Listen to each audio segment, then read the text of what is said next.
Hi all, എല്ലാവർക്കും നമസ്കാരം. സൈലത്തിൻ്റെ പുതിയൊരു സെഷനിലേക്ക് നിങ്ങൾക്ക് എല്ലാവർക്കും സ്വാഗതം. അപ്പോൾ നമ്മുടെ CGL പരീക്ഷ വരികയാണ്. നിങ്ങളിൽ പലരും മോക്ക് ടെസ്റ്റുകൾ എടുക്കാൻ തുടങ്ങിയിട്ട് കുറച്ചായിട്ടുണ്ടാവും. ഫുൾ ലെങ്ത് മോക്ക് എടുക്കുന്നവരുണ്ടാവും, അല്ലെങ്കിൽ സെക്ഷണൽ മോക്ക് എടുക്കുന്നവരുണ്ടാവും.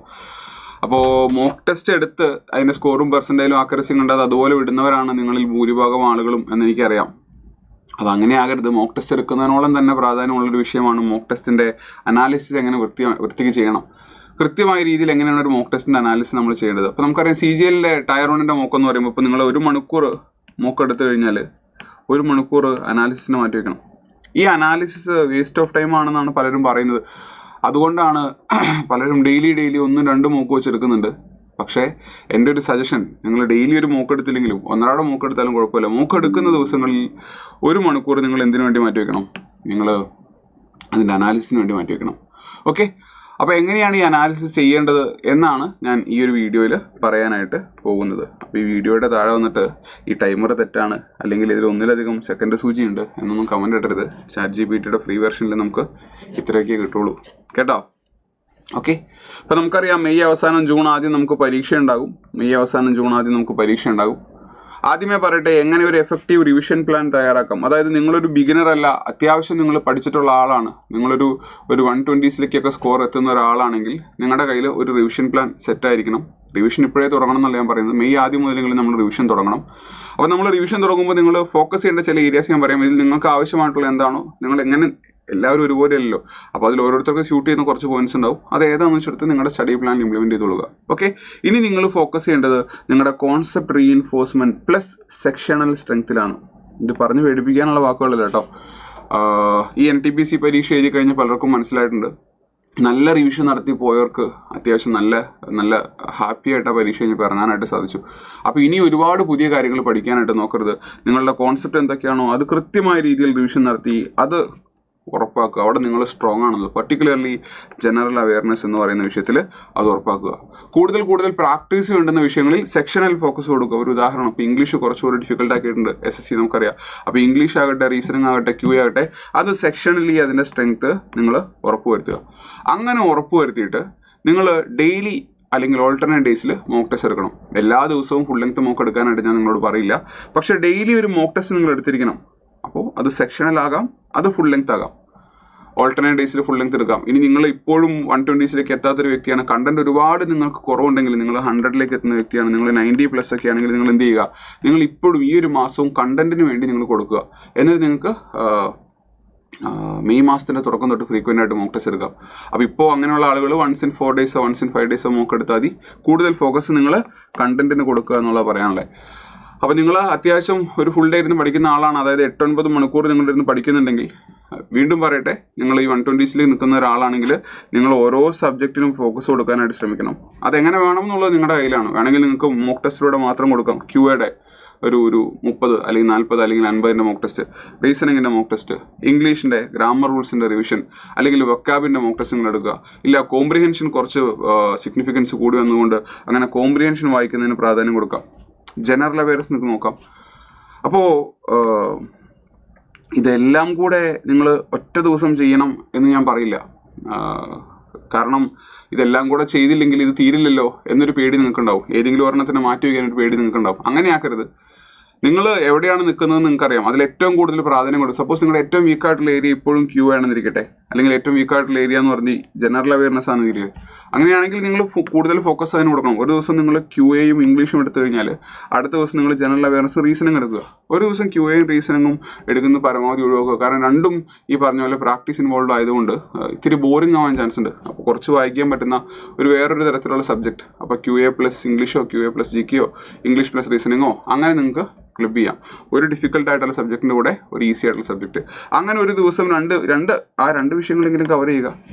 ഒരു ദിവസം ഉറപ്പായിട്ട് ഒരു മോക്ക് ടെസ്റ്റ് എടുക്കുക, ഒന്നുകിൽ സെക്ഷണൽ അല്ലെങ്കിൽ ഫുൾ ലെങ്ത്. അങ്ങനെ ഒരാഴ്ച ആകുമ്പോഴത്തേക്ക് നിങ്ങൾ പ്രോപ്പറായിട്ട് നിങ്ങളുടെ സിലബസിൻ്റെ നല്ലൊരു ഭാഗം കവർ ചെയ്തിട്ടുണ്ടാകും. ഓക്കെ, ഇനി വീണ്ടും എങ്ങനെയാണ് റിവിഷൻ നടത്തേണ്ടതെന്ന് ചോദിക്കുന്നവരോട്, ആഴ്ചയിൽ ഒരു ദിവസം നിങ്ങൾ നിർബന്ധമായിട്ട് റിവിഷൻ നടത്തണം.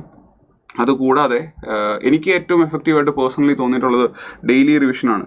രാവിലെ എഴുന്നേൽക്കുന്ന സമയത്ത് ആദ്യത്തെ 1 മണിക്കൂർ റിവിഷന് വേണ്ടി മാറ്റിവെക്കാൻ നോക്കുക. രാത്രി കിടക്കുന്ന സമയത്തെ അവസാനത്തെ 1 മണിക്കൂർ റിവിഷന് വേണ്ടി മാറ്റിവെക്കാണ്ട് നോക്കുക. അപ്പോൾ ആദ്യത്തെ 1 മണിക്കൂറും നമുക്ക് ഫോണ് കാര്യങ്ങൾ വേണ്ട. അവസാനത്തെ 1 മണിക്കൂർ നമുക്ക് ഫോണ് കാര്യങ്ങൾ വേണ്ട. തലേ ദിവസം പഠിച്ച കാര്യങ്ങൾ രാവിലെ കൃത്യമായി പഠിച്ച് ഓർമ്മയുണ്ടെന്ന് ഉറപ്പ് വരുത്തി കഴിഞ്ഞാൽ നിങ്ങളുടെ പ്രൊഡക്ടിവിറ്റി ഭയങ്കരമായിട്ട് കൂടും. കിടന്നുറങ്ങുന്നതിന് മുന്നേ അത് ഒന്നുകൂടെ നോക്കാം. അപ്പോൾ ഈ 8 മണിക്കൂറാണ് പഠിക്കുന്നതെങ്കിൽ 2 മണിക്കൂർ അതിന് വേണ്ടി പോകും. ബാക്കി 6 മണിക്കൂറുള്ളത്. ഇത് എല്ലാവർക്കും പോസിബിൾ അല്ല. കാരണം എന്താ, ഇത് അത്യാവശ്യം കണ്ടന്റ് കയ്യിലുള്ളവർക്കേ പോസിബിൾ ആയിട്ടുള്ളൂ. 6 മണിക്കൂർ മാത്രം കണ്ടന്റിലേക്ക് ഇരുന്നാൽ മതി. അപ്പോൾ ഇപ്പോഴേ അത്യാവശ്യം കണ്ടന്റ് ഉള്ളവർക്ക് ഈ ഒരു രാവിലെയും വൈകിട്ട് റിവിഷൻ പോസിബിൾ ആവുള്ളൂ. അല്ലാത്തവർ ദിവസം 1 മണിക്കൂറെങ്കിലും റിവിഷൻ നടത്താൻ നോക്കുക കേട്ടോ. ഞാൻ ബിഗിനറാണ്, എനിക്ക് കണ്ടന്റ് ഒരുപാട് ബിൽഡ് ചെയ്യണം, സത്യമാണ് എന്ന് കരുതി റിവിഷൻ ആവശ്യമില്ല എന്നല്ല. ഒരുപാട് പഠിച്ചിട്ട് നമ്മുടെ കോൺസെപ്റ്റ് റീഇൻഫോഴ്സ് ചെയ്ത് പരീക്ഷയ്ക്ക് പോയി കഴിഞ്ഞാൽ അത് നമുക്ക് സന്തോഷത്തേക്കാൾ കൂടുതൽ സങ്കടം ഉണ്ടാകും. പഠിച്ചതാണല്ലോ പക്ഷെ ഓർമ്മ വരുന്നില്ലല്ലോ എന്നുള്ള സാധനം വരും. അപ്പോൾ പറ്റുന്നവർ 6-7 മണിക്കൂർ കണ്ടന്റ് കൊടുത്താൽ മതി എന്നുള്ളവർ രാവിലത്തെ 1 മണിക്കൂറും രാത്രിയിലത്തെ 1 മണിക്കൂറും റിവിഷന് വേണ്ടി മാറ്റിവെക്കുക. നിങ്ങളോട് ഞാൻ പറഞ്ഞില്ല ഈ ഒരു മോക്ക് ടെസ്റ്റ് എടുക്കണമെന്ന്. ആ മോക്ക് ടെസ്റ്റ് എടുത്തു കഴിയുമ്പോൾ, ഫോർ എക്സാമ്പിൾ CGL കേസിലേക്ക് വരുമ്പോൾ, അല്ലെങ്കിൽ ഇപ്പോൾ NTPC അണ്ടർ ഗ്രാജുവേറ്റ് വരുന്നുണ്ട്, ആ എടുത്ത മോക്ക് ടെസ്റ്റിന് 1 മണിക്കൂർ നിങ്ങൾ അനാലിസിസിന് വേണ്ടി മാറ്റിവെക്കണം. അതാണ് ഇവിടുത്തെ ഏറ്റവും പ്രധാനപ്പെട്ട സ്റ്റെപ്പ്. എങ്ങനെ അനാലിസിസ് നടത്തണം എന്നുള്ളത് ഒരു 5-6 സ്റ്റെപ്പുകളിലൂടെ ഞാൻ പറഞ്ഞുതരാം. എങ്ങനെയാണ് എഫക്റ്റീവായിട്ട് അനാലിസിസ് നടത്തേണ്ടത്. നിങ്ങൾ മോക്ക് ടെസ്റ്റ് എടുത്തു, ഓക്കെ. മോക്ക് ടെസ്റ്റ് എടുത്തു കഴിഞ്ഞപ്പോൾ നിങ്ങളുടെ സ്കോർ വന്നു ആണല്ലോ. ഇത്രയാണ് നിങ്ങളുടെ സ്കോർ. ടെക്സ്റ്റ് ബുക്ക് പോലെയോ ലീവോർഡ് പോലെയുള്ള പ്ലാറ്റ്ഫോമിൽ നിങ്ങൾ മോക്ക് ടെസ്റ്റ് എടുത്തു, നിങ്ങളുടെ സ്കോർ വന്നു, അല്ലെങ്കിൽ നിങ്ങളുടെ പെർസെൻറ്റേജ് വന്നു. നിങ്ങൾ ബാക്കിയുള്ളവരെ വെച്ച് നോക്കുമ്പോൾ എവിടെ നിൽക്കുന്നു, നിങ്ങളുടെ ആക്യുറസി വന്നു. യൂഷ്വലി നമ്മൾ ഈ സാധനം കണ്ടിട്ട് നമ്മൾ ആ ടെസ്റ്റ് എടുക്കൽ നിർത്തും. അങ്ങനെ ചെയ്യരുത്. Immediate post test reflection. ആ ടൈമൊന്നും കാണുമ്പോൾ പേടിക്കണ്ട കേട്ടോ. ഓക്കെ, എന്താ ചെയ്യേണ്ടത്? ടെസ്റ്റ് എടുത്ത് ആ സൊല്യൂഷൻ കാര്യങ്ങൾ ഡീറ്റെയിൽ ആയിട്ട് നോക്കുന്നതിന് മുൻപ് ടെസ്റ്റ് എടുത്തൊരു 15 മിനിറ്റിന് ശേഷം നിങ്ങൾ എന്ത് ചെയ്യുക, ആ ഒരു ടെസ്റ്റിൽ എന്താണ് സംഭവിച്ചത് എന്നുള്ളത് നോക്കുക. അപ്പോൾ സൊല്യൂഷൻ നോക്കരുത് അതിന് മുൻപ്. Right after the test before checking solution. നമ്മൾ പരീക്ഷയൊക്കെ കഴിഞ്ഞ് ഇറങ്ങി കഴിയുമ്പോൾ അയ്യോ ഈ സാധനം എൻ്റെ കയ്യിൽ നിന്ന് പോയല്ലോ, ഇത് അങ്ങനെ ചെയ്യാറുന്നല്ലോ, ഇത് ഇങ്ങനെ ചെയ്യാറുന്നല്ലോ. സ്കൂൾ പരീക്ഷയൊക്കെ കഴിഞ്ഞിറങ്ങുമ്പോൾ നമ്മുടെ കൂട്ടുകാർ വരുമ്പോൾ നമ്മൾ പറയില്ലേ, എടാ ഈ ചോദ്യം മിസ്സായല്ലോ, ഇതിങ്ങനെ ആയിരുന്നല്ലേ, ഒരു 5 മിനിറ്റ് മുന്നേ ഇത് അറിഞ്ഞായിരുന്നെങ്കിൽ എനിക്ക് ഒന്നുകൂടെ ചെയ്യാമല്ലോ. ആ ഒരു സാധനം ഞാൻ നിങ്ങളോട് ചെയ്യാനായിട്ട് പറയുന്നത്. അതായത് നമുക്ക് ഏറ്റവും ഡിഫിക്കൽട്ടായിരുന്ന ഏരിയാസ് ഏതൊക്കെയാണ്, അല്ലെങ്കിൽ മോഡറേറ്റ് ആയിട്ടുള്ള ഈസി ആയിട്ടുള്ള ഏരിയാസ് ഏതൊക്കെയാണ്, എന്തൊക്കെയായിരുന്നു നമ്മുടെ പ്രഷർ പോയിന്റ്സ്, എവിടെയാണ് നമ്മുടെ കയ്യിൽ നിന്ന് പോയത്, കാൽക്കുലേഷനിലാണോ പോയത്, അതോ കറണ്ട് അഫയേഴ്സിലാണോ പോയത്, അതോ GK-യിലാണോ പോയത്, അതോ നമ്മൾ ആദ്യം അറ്റംപ്റ്റ് ചെയ്ത് തുടങ്ങിക്കൊണ്ടാകുന്ന പ്രശ്നമാണോ. അപ്പോൾ അങ്ങനെ നമ്മൾ സ്കൂളിൽ ചെയ്യുന്ന സെയിം സാധനം സ്കൂളിൽ ചെയ്ത് കഴിയുമ്പോൾ നമ്മുടെ ഇമ്മീഡിയറ്റ് റിഗ്രറ്റ് എന്താണെന്ന് വെച്ച് കഴിഞ്ഞാൽ അതിനുശേഷം നമുക്ക് ആ പരീക്ഷ വീണ്ടും എഴുതാൻ പറ്റില്ല. പക്ഷെ നമുക്ക് അങ്ങനെയല്ല, നമുക്ക് മോക്ക് ടെസ്റ്റുകൾ വീണ്ടും എഴുതാം. അപ്പോൾ ഓരോ മോക്ക് ടെസ്റ്റ് കഴിഞ്ഞ് ഒരു 15 മിനിറ്റ് ബ്രേക്ക് എടുത്ത് കൊടുക്കുക. നടുവൊക്കെ നിവർത്തി നടന്നു വന്നിട്ട് സൊല്യൂഷൻ ചെക്ക് ചെയ്യുന്നതിന് മുന്നേ നിങ്ങൾ നിങ്ങളുടെ സ്ട്രെങ്ത് വീക്ക്നെസ് ഇമ്മീഡിയറ്റ്ലി നോക്കണം. അതിനുശേഷമാണ് രണ്ടാമത്തെ സ്റ്റേജ്. എന്താ രണ്ടാമത്തെ stage? Score and attempt break down. നമുക്കൊരു സ്കോർ കിട്ടി, നമുക്ക് മനസ്സിലായി ഇതാണ് എൻ്റെ ടോട്ടൽ സ്കോർ. അപ്പോൾ എൻ്റെ ടോട്ടൽ സ്കോർ 125.5 ആണ്, അല്ലെങ്കിൽ എൻ്റെ ടോട്ടൽ സ്കോർ 130 ആണ്, അല്ലെങ്കിൽ എൻ്റെ ടോട്ടൽ സ്കോർ 90 ആണ്, എൻ്റെ ടോട്ടൽ സ്കോർ 70 ആണ്, എത്രയെങ്കിലും ആവട്ടെ. ടോട്ടൽ സ്കോർ നോക്കിയതിന് ശേഷം നിങ്ങൾ സെക്ഷൻ വൈസ് മാർക്കിലേക്ക് പോകണം. എനിക്ക് QA, reasoning, English, general awareness, ഈ 4 ഏരിയയിൽ എൻ്റെ പെർഫോമൻസ് എങ്ങനെയാണ്. അപ്പോൾ എനിക്കറിയാം ഈ വീഡിയോ കാണുന്ന പലരുടെയും പെർഫോമൻസ് പോറായിട്ടുള്ളത് ഈ ഒരു പോർഷനിലായിരിക്കും ആണല്ലോ. അവിടെ എങ്ങനെയാണ് ഇമ്പ്രൂവ് ചെയ്യേണ്ടത് തുടങ്ങിയ കാര്യങ്ങൾ ഞാൻ ക്ലാസ്സിൽ പറയുന്നുണ്ട്. ഇത് മോക്ക് ടെസ്റ്റ് അനാലിസിസിലേക്ക് മാത്രമാണ് പോകുന്നത് കേട്ടോ. അടുത്തത് എൻ്റെ അറ്റംപ്റ്റ് എങ്ങനെ ഉണ്ടായിരുന്നു, എൻ്റെ ആക്യുറസി എങ്ങനെയുണ്ട്. അപ്പോൾ മിക്കവാറും ഒക്കെ കുട്ടികൾ, മാർക്ക് കുറവുള്ള കുട്ടികൾ, അത്യാവശ്യം മാർക്കുള്ള, ഞാൻ പറഞ്ഞു കട്ട് ഓഫിനോട് അടുത്ത് വെക്കുന്ന കുട്ടികൾക്ക് അത്യാവശ്യം അറ്റംപ്റ്റ് ഉണ്ടാവും, അത്യാവശ്യം ആക്യുറസി ഉണ്ടാവും. എന്നാൽ കട്ട് ഓഫിനോട് അടുത്ത് വെക്കുന്ന ആളുകളുടെ എണ്ണം പൊതുവെ കുറവാണ്. അപ്പോൾ ഒരു 80% ആളുകളെ നമുക്ക് 2 കാറ്റഗറി ആയിട്ട് തിരിക്കാം. നിങ്ങൾ അയച്ചു തന്ന സ്കോർ ഷീറ്റ് അനാലിസിസ് നോക്കുമ്പോൾ എനിക്ക് 2 കാറ്റഗറി ആളുകൾ ഇതുകൊണ്ടുള്ളത്. ഒന്നാമത്തെ കാറ്റഗറി അറ്റംപ്റ്റ് വളരെ കൂടുതലായിരിക്കും, പക്ഷേ ആക്യുറസി ഭയങ്കര കുറവായിരിക്കും. ആക്യുറസി ഭയങ്കര കുറവെന്ന് പറഞ്ഞാൽ നമുക്ക് ഭയങ്കര ബുദ്ധിമുട്ട് തോന്നി പോകും, അത്രയും ആക്യുറസി കുറവായിരിക്കും. എത്ര അറ്റംപ്റ്റ് ചെയ്തു എന്ന് വെച്ച് കഴിഞ്ഞാൽ ഞാൻ 80 അറ്റംപ്റ്റ് ചെയ്തു എന്ന് പറയും. പക്ഷേ 80 × 2 120 സ്കോർ വരുന്ന സമയത്ത് ആ ചങ്ങാതിക്കുള്ള 60 അല്ലെങ്കിൽ 65 ആയിരിക്കും. അത്രയും ആക്യുറസി കുറവായിരിക്കും. ആ പാറ്റേണിലേക്ക് പോകരുത്. റാൻഡമായിട്ട് കുത്തി അങ്ങനെ കിട്ടുക, അങ്ങനെ ഭാഗ്യത്തിന് വിട്ടുകൊടുക്കുന്ന പരിപാടിയല്ല ഇത്. രണ്ടാമത്തെ കാറ്റഗറി എന്ന് പറഞ്ഞാൽ സേഫ് സോണിൽ കളിക്കുന്നവരായിരിക്കും. അവർ അറ്റംപ്റ്റ് ചെയ്യുന്നതൊക്കെ അവർക്ക് മാർക്ക് കിട്ടും, നല്ല ആക്യുറസി ആയിരിക്കും, 90%, 92% ആക്യുറസി. പക്ഷെ അറ്റംപ്റ്റ് വളരെ കുറവായിരിക്കും. അവരും ഈ 60 അല്ലെങ്കിൽ 70 മാർക്കിലേക്ക് നിൽക്കുള്ളൂ. കാരണം എന്താ, അവരും അത്ര മാത്രമേ അറ്റംപ്റ്റ് ചെയ്യുന്നുള്ളൂ. ക്ലിയർ ആണോ? ഈ 2 കാറ്റഗറി ആയിട്ട് നമുക്ക് കാര്യമില്ല. കാരണം നമുക്ക് end of the day cut off clear ആകണം. ആക്യുറസി കൂടിയാലും കുറഞ്ഞാലും കട്ട് ഓഫ് ക്ലിയർ ആവണം. ആക്യുറസി കൂടി ക്ലിയർ ആവുക എന്നുള്ളത് പോസിബിൾ ആയിട്ടുള്ളൂ. ആക്യുറസി ഭയങ്കരമായിട്ട് കുറഞ്ഞിട്ട് കട്ട് ഓഫ് ക്ലിയർ ആവുന്ന പരിപാടിയൊന്നുമില്ല. അങ്ങനെ ഭാഗ്യത്തിൻ്റെ പുറത്ത് നമ്മൾ ക്ലിയർ ആവുന്ന ഒരു ഏർപ്പാടൊന്നുമില്ല. ഇതിൽ ഏത് കാറ്റഗറിയാണ് നിങ്ങളെന്ന് മനസ്സിലാക്കുക. ഒന്നാമത്തെ കാറ്റഗറിയാണ് നിങ്ങളെങ്കിൽ നിങ്ങളുടെ പരീക്ഷ അറ്റൻഡ് ചെയ്യുന്ന പാറ്റേണിൽ കുറേ മാറ്റം വരുത്തണം. റാൻഡമായിട്ട് റിസ്ക് എടുക്കുന്ന പരിപാടി കുറച്ചോളണം. രണ്ടാമത്തെ കാറ്റഗറിയാണ് നിങ്ങളെങ്കിൽ നിങ്ങൾ എന്താ ചെയ്യണമെന്നറിയോ, നിങ്ങൾക്ക് കുറേ കണ്ടന്റ് ആവശ്യമായിട്ടുണ്ട്. അപ്പോൾ ഞാൻ ഈ പറഞ്ഞ പോലെ രാവിലെയും വൈകിട്ടും ഓരോ മണിക്കൂർ റിവിഷൻ നടത്തി, എന്നും ഒരു മോക്കെടുത്ത് എന്നും ഒരു മണിക്കൂർ റിവിഷൻ വെച്ച് അങ്ങനെ 4 മണിക്കൂർ മാറ്റാൻ നിങ്ങളുടെ കയ്യിലില്ല. അപ്പോൾ നിങ്ങൾ എവിടെ ഫോക്കസ് ചെയ്യുക? കണ്ടന്റിൽ ഫോക്കസ് ചെയ്യുക. ഈ ആദ്യത്തെ കാറ്റഗറിയിലുള്ളവർ ആദ്യം അവരുടെ പാറ്റേൺ മാറ്റുക. ഈ ശീലിച്ചത് ഇങ്ങനെ ചെയ്യാനുള്ള ടെൻഡൻസി വരും. എന്നിട്ട് നിങ്ങൾ പാരലി കണ്ടന്റിൽ ഫോക്കസ് ചെയ്യണം. രണ്ടുപേർക്കും കണ്ടന്റിന്റെ കുറവുണ്ട്. അടുത്തായിട്ട് നമ്മൾ ചെക്ക് ചെയ്യേണ്ടത് പെർസെൻറ്റൈലാണ്. പെർസെൻറ്റൈൽ എന്ന് പറയുമ്പോൾ ആ ഓവറോൾ പരീക്ഷയിൽ നമ്മുടെ മുകളിലേക്ക് എത്ര പേര്, നമ്മുടെ താഴേക്ക് എത്ര പേര്, നമ്മൾ എങ്ങനെയാണ് ആ കോമ്പറ്റീഷനിൽ നിൽക്കുന്നത് എന്നുള്ളതാണ് അത് കാണിക്കുന്നത്. അപ്പോൾ ഈ ടെക്സ്റ്റ് ബുക്ക് പോലെയുള്ള ഒലിവ് ബോർഡ് പോലെയുള്ള പ്ലാറ്റ്ഫോമുകൾ, ടെസ്റ്റ് സീരീസിന് വേണ്ടിയുള്ള പ്ലാറ്റ്ഫോമുകൾ, അവർ ഈ സാധനം കൃത്യമായിട്ട് നിങ്ങൾക്ക് കാണിച്ചു തരും. നിങ്ങൾ ഏത് ചോദ്യത്തിലാണ് കൂടുതൽ സമയമെടുത്തത് തുടങ്ങിയ കാര്യങ്ങൾ വരെ ഇപ്പോൾ അവർ കൃത്യമായിട്ട് കാണിച്ചു തരും. അപ്പോൾ ഈ ഒരു അനാലിസിസ് നമുക്ക് സ്വന്തമായിട്ട് ചെയ്യാനായിട്ട് സാധിക്കും. അടുത്തതാണ് ക്വസ്റ്റ്യൻ ലെവൽ അനാലിസിസ്. അപ്പോൾ ഇതൊക്കെ ആദ്യത്തെ പരിപാടിയൊക്കെ 2 മിനിറ്റ് 3 മിനിറ്റ് തീരും കേട്ടോ. ഇതൊക്കെ 1 മണിക്കൂർ തീരുമെന്ന് ചോദിക്കുന്നവരോട് ചെയ്തു നോക്കുക, മനസ്സിലാവും 1 മണിക്കൂർ താഴെ കൊണ്ട് തീരും. ആ ക്വസ്റ്റ്യൻസിനെ മൊത്തം ഒന്ന് നമ്മൾ നോക്കുക. അപ്പോൾ നമുക്കറിയാം ആകെ മൊത്തം സപ്പോസ് 100 ചോദ്യങ്ങളാണ് ഇരിക്കട്ടെ. ആ 100 ചോദ്യത്തിൽ നമ്മളൊരു 80 എണ്ണം അറ്റംപ്റ്റ് ചെയ്തിട്ടുണ്ട്, നമുക്കൊരു 70 എണ്ണത്തിൻ്റെ മാർക്ക് കിട്ടിയിട്ടുണ്ട് എന്നിരിക്കട്ടെ. ഒരു ഉദാഹരണമാണ് പറയുന്നത്. ഈ 70 എണ്ണത്തിൽ വളരെ കോൺഫിഡൻ്റ് ആയിട്ട് യാതൊരു ഡൗട്ടും ഇല്ലാതെ നമുക്ക് കിട്ടിയത് എത്ര എണ്ണമാണ്? അത് സപ്പോസ് ഒരു 60 എണ്ണമാണെന്നിരിക്കട്ടെ. 60 എണ്ണം അതിനെ നിങ്ങൾ വിട്ടുകൊള്ളുക. കാരണം നിങ്ങളത് കോൺഫിഡൻ്റ് ആയിട്ട് ചെയ്ത് കിട്ടിയവരാ.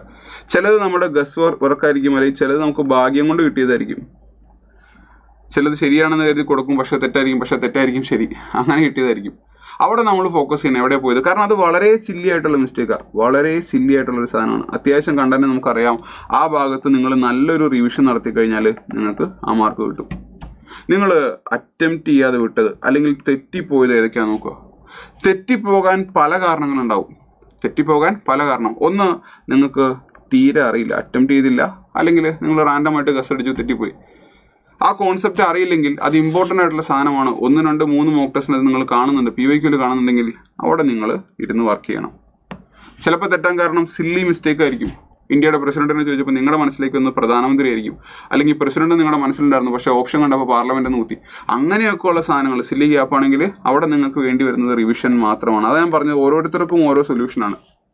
ഇപ്പോൾ QA റീസണിങ് പോലുള്ള വിഷയങ്ങൾക്കാണെങ്കിൽ നിങ്ങൾ ഫേസ് ചെയ്യുന്ന പ്രധാനപ്പെട്ട പ്രശ്നം ടൈം മാനേജ്മെന്റ് ആണ്. 20 മിനിറ്റും കൂടെ കിട്ടിയാൽ ഞാൻ ചെയ്തേനെ, 20 മിനിറ്റും കൂടെ കിട്ടിയാൽ ചെയ്തേനെ. പക്ഷേ ഇത് കോമ്പറ്റേറ്റീവ് പരീക്ഷയല്ലേ, 20 മിനിറ്റും കൂടെ കിട്ടില്ല.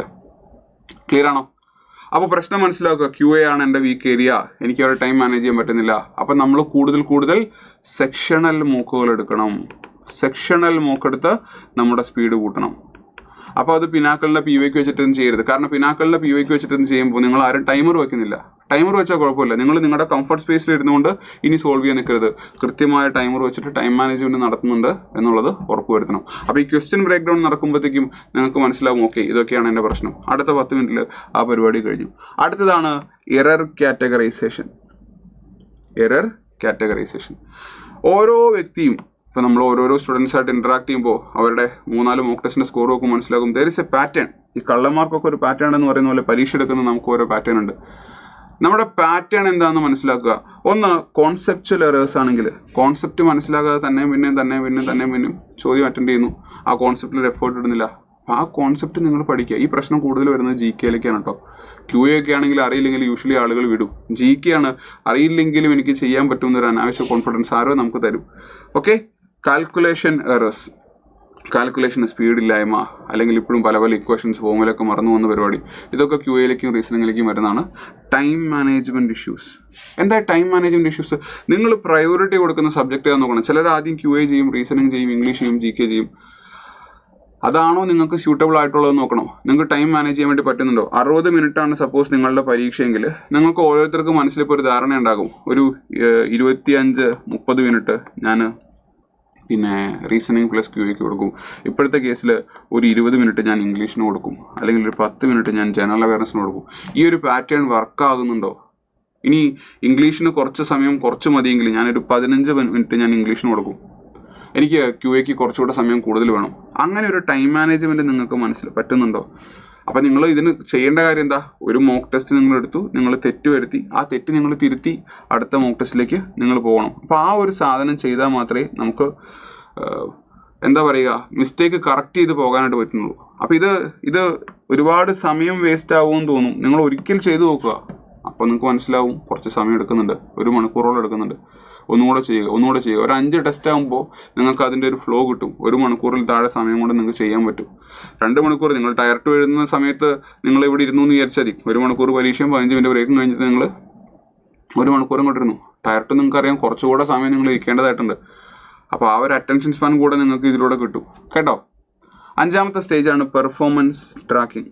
നമ്മൾ പരീക്ഷ എഴുതി, നമ്മൾ അതിൻ്റെ അനാലിസിസ് നടത്തി, എന്നിട്ട് എന്താ ചെയ്യേണ്ടത്, എന്നിട്ട് നമ്മൾ ഒരു ഗൂഗിൾ ഷീറ്റിലോ, ചിലർ ബുക്കിലായിരിക്കും, നിങ്ങളുടെ ബുക്കിലോ ഒരു പേപ്പറിലോ നിങ്ങളുടെ പെർഫോമൻസ് ട്രാക്ക് ചെയ്യണം.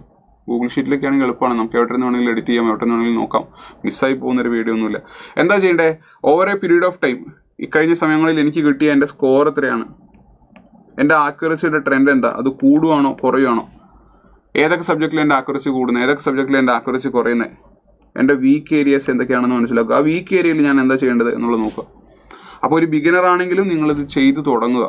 നിങ്ങളൊരു ബിഗിനർ ആണെങ്കിൽ നിങ്ങൾ അടുത്ത വർഷത്തേക്ക് പരീക്ഷ എഴുതുന്നെങ്കിൽ അപ്പോഴും നിങ്ങൾക്കിത് ഹെൽപ്ഫുള്ളായിട്ട് വരുന്നൊരു സാധനമാണ്. ഓക്കെ, അപ്പോൾ ഈ ഒരു ട്രാക്ക് നിങ്ങൾ മെയിൻറ്റെയിൻ ചെയ്യുമ്പോൾ ഞാൻ നിങ്ങളോട് വളരെ ആത്മാർത്ഥമായിട്ട് പറയുകയാണ്, നിങ്ങളുടെ ഷീറ്റിൽ നിങ്ങളൊരു 15-20 റോ നിങ്ങളുടെ ടെസ്റ്റ് കണ്ടു, നിങ്ങളുടെ സ്കോർ കണ്ടു, പെർസെൻറ്റേജ് കണ്ടു, ആക്യുറസി കണ്ടു, വീക്ക് ഏരിയാസ് കണ്ടു. ആ സ്കോറിൽ ഒരു ഗ്രാജുവൽ ഇമ്പ്രൂവ്മെൻറ്റ് നിങ്ങൾ കാണുന്നുണ്ടെങ്കിൽ അതായിരിക്കും നിങ്ങൾക്ക് കിട്ടാൻ വേണ്ടി പോകുന്ന ഏറ്റവും വലിയ മോട്ടിവേഷൻ. അതല്ലാതെ ഞാനോ മറ്റൊരാളോ ലോകത്തിലെ ഏതൊരാളോ നിങ്ങളെ വിളിച്ചിരുത്തി മോട്ടിവേറ്റ് ചെയ്ത് കഴിഞ്ഞാലും ആ സാധനം കുറച്ച് ദിവസം കഴിയുമ്പോൾ പോകും.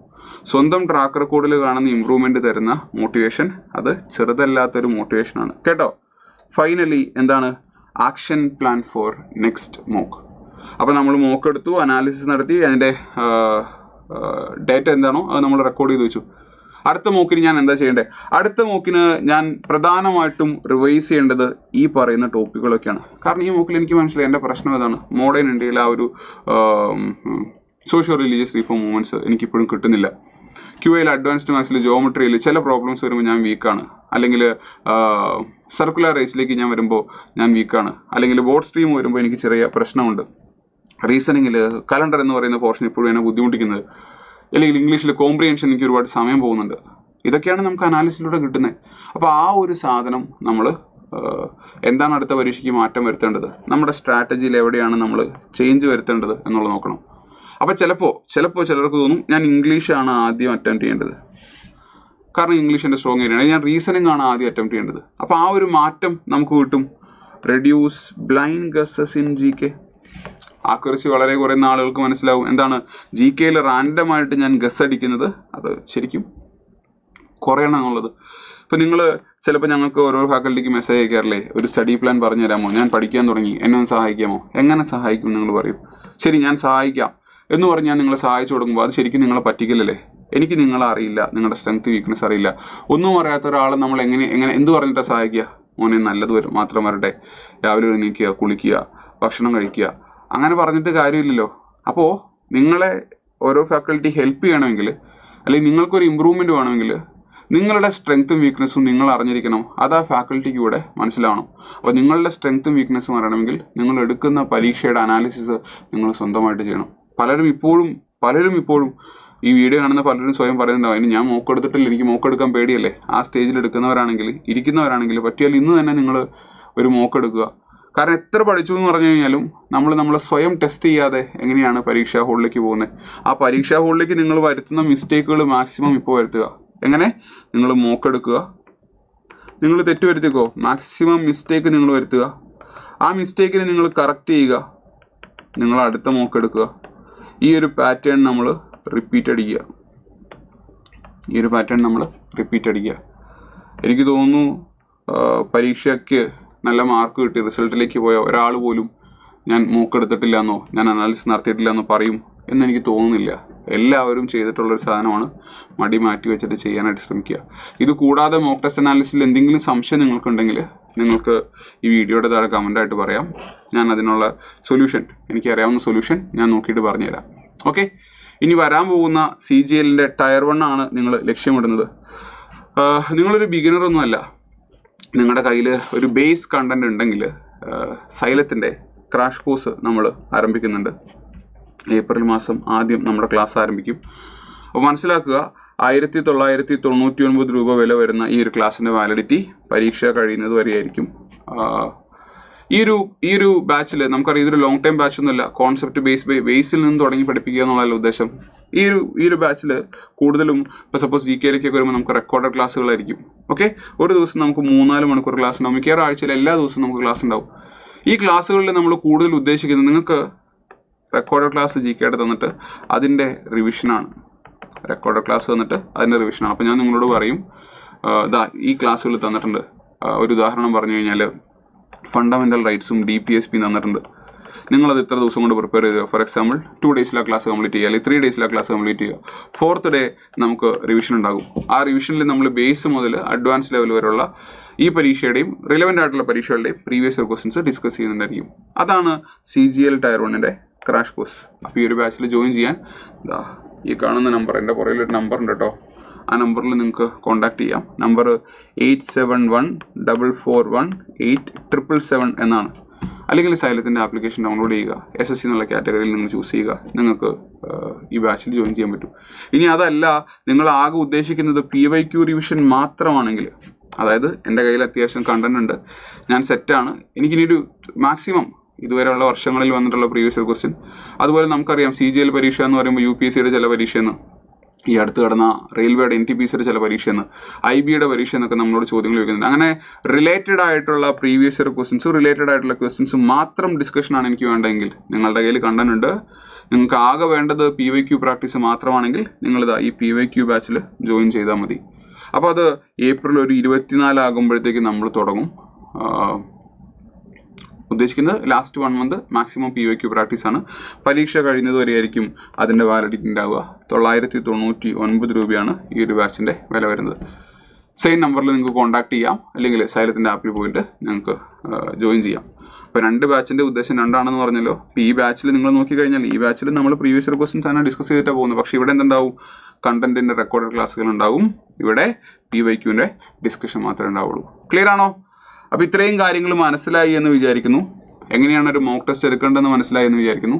ഞാൻ ഈ പറഞ്ഞ മോക്ക് ടെസ്റ്റിൽ പറഞ്ഞ ഒരു 5-6 പോയിന്റുകളില്ലേ, അല്ലെങ്കിൽ റിവിഷൻ എങ്ങനെ ചെയ്യണമെന്ന് പറഞ്ഞ 5-6 പോയിന്റുകളില്ലേ, ഇതെല്ലാം എല്ലാവർക്കും ഒരേപോലെ ഒരേ തോതിൽ ആപ്ലിക്കബിൾ ആയിരിക്കില്ല.